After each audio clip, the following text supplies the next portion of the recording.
Hi, it's Dwyer, gamblersadvisory.com, here with a second video, post-fight, on Bernard Hopkins' loss to Chad Dawson. Now, since I made the first video, I was surprised at the number of people who commented on that video, and I'm surprised at the number of views um, being expressed uh, regarding the end of the fight between Hopkins and Dawson. And I'd like to just address a few points, raise a few with our viewers, keep the dialogue going, right? We're online. This is kind of like a barbershop. Everyone's opinion is valid. Just want to make sure that I address some points and make sure people realize what's going on. Now, anytime a fighter is going to play act in the ring, right? If they're going to exaggerate a situation, then they need to have plausible deniability, right? There needs to be some explanation, some narrative that actually makes the fighter look like they've been victimized.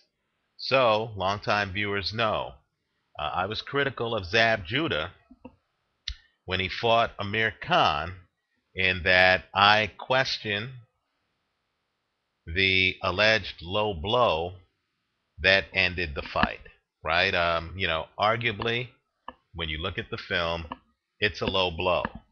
But you really wonder whether or not that low blow, as I said in the post-fight video, whether that low blow was such that Zab Judah honestly couldn't have continued, or whether it was the kind where Zab Judah may have realized he was being methodically beaten by a younger, faster champion, and may have thought that if that fight ended on a no contest, he would keep his title.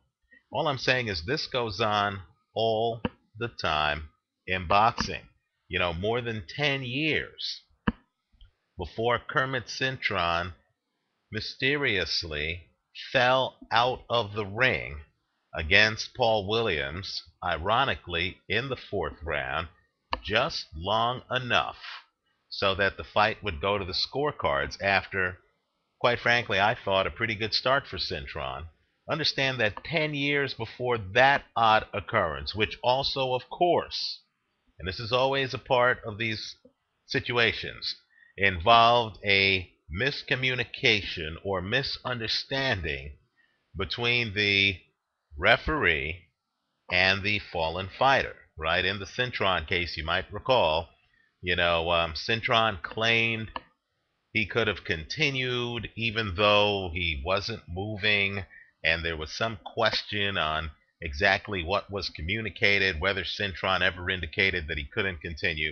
More than 10 years before that fight, you had a situation involving Bernard Hopkins. I consider it to be Bernard Hopkins' most preposterous moment in the ring.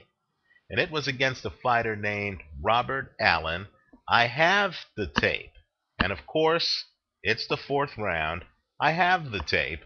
It's on my channel page in the favorites. I've made sure it's the first favorite. Everyone online who is defending Bernard Hopkins, I want them to look at that tape and tell all of us exactly what happened. In that fight, the referee was one of the best refs I've ever seen, Mills Lane, right? If you followed boxing in the 1990s and shortly after the turn of the century, Mills Lane was really boxing A-list as a referee. It was Mills Lane who refereed the infamous ear-biting fight between Evander Holyfield and Mike Tyson, right?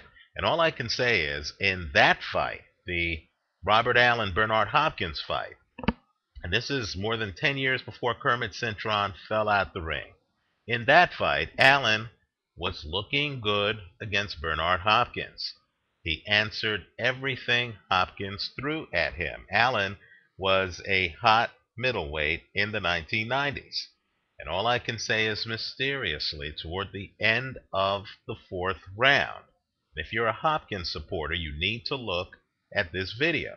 Mysteriously, Mills Lane steps between the two guys to separate them, and somehow Bernard Hopkins then seems to go across the ring and falls out of the ring, right? And of course, you know, Bernard's version is that the referee pushed him outside the ring. I would encourage everyone to look at that video. What happened was, after Allen was initially given the win, it was then changed to a no contest. Hopkins kept his title, then Hopkins won the rematch. But understand, the fight should have been fought that night. Boxing is an event-based business. You don't have to be the better man. You just have to be the better man on the night of the fight. And quite frankly, I have a problem with fighters who show up, are getting outgunned, and then somehow find a way out to deny their opponent the win that the opponent would have gotten if the fight went to 12 rounds. Now, I'm a big Bernard Hopkins fan. He's been great to me online. I picked Hopkins over Kelly Pavlik when he was something like a 3-1 underdog. I picked Hopkins over Jean Pascal. But my point to you is, understand the history, right? If you look at not just the Robert Allen film, but if you look at the Joe Calzaghe film, where Calzaghe at worst grazed Bernard below the waist. If you think there's question on the Amir Khan Zab Judah fight, wait till you see the Joe Calzaghe Bernard Hopkins fight, where Calzaghe, who's tiring Bernard Hopkins, grazes Hopkins below the waist, and Hopkins goes down, of course, in intense pain. Guys know that sometimes all it takes is a little nudge down there, but understand, this is boxing. You're wearing a cup, right? And in my opinion, there was some play acting in that fight to get 5 minutes of rest. Let me point out, too, everything I'm saying in this video is my opinion. Please, nobody sue me. I'm not making statements of fact. I'm just giving you expressions of opinion, okay? Let me also point out, too, that the Roy Jones fight, right? Roy Jones does hit Bernard in the back of the head, but trust me, Roy Jones didn't have any leverage whatsoever on the punch, right? There again, Bernard Hopkins goes down. He buys time. He needed to buy time because Hopkins understands, I believe, implicitly that he's not the athlete that some of his opponents are. So Hopkins, of course, mid-40s, now finds ways to buy time during fights. Now let's talk about the Chad Dawson fight, right? All I can say is this. I've gotten a bunch of emails and there are a bunch of comments of people saying, look, Bernard Hopkins is not applying weight on the back of Chad Dawson's neck. Okay, let me just ask you then, can we at least agree that somehow, magically, perhaps by coincidence, total coincidence I'm sure, Bernard Hopkins' right hand, his right elbow, is on the back of Chad Dawson's neck, right? Does anyone here really think that that's by coincidence? That somehow in this frenzy, his forearm happens to make it to the back of Chad Dawson's neck? Also, what I want you to do is, as you look at that video, and I have it on my channel page, as you look at the video, look at Hopkins' left hand, right? His left hand. Isn't his left hand grabbing Chad Dawson? Isn't he, in fact, climbing up Chad Dawson's back? I mean, how is Hopkins that far up on Chad Dawson's back simply because Dawson ducked his punch, right? Isn't he grabbing Chad Dawson with his left hand, and doesn't he have his right hand, his forearm, on the back of Chad Dawson's neck? Understand, that's a head pull, right? There's actually a term for it. It's a head pull, where a fighter puts their forearm on the back of the other one's neck. Let me also ask another question, right? To the people who believe that this is all coincidence and that Bernard Hopkins has been victimized, right? What exactly was Chad Dawson supposed to do? Because what he did is he throws a punch, his opponent somehow ends up on his back, and then he just leans up, right? He leans up and nudges the opponent off his back, never pushes him, right? And I believe that's what Hopkins was banking on, right? Because a push would have been a DQ. Never pushes him. All he does is he leans up, right? Has Hopkins roll off his back. What were his choices? What exactly was he supposed to do? Was he supposed to drop to the canvas like David Haye did against Vladimir Klitschko? Did you want him to fall and hit his knee on the canvas? What was he supposed to do?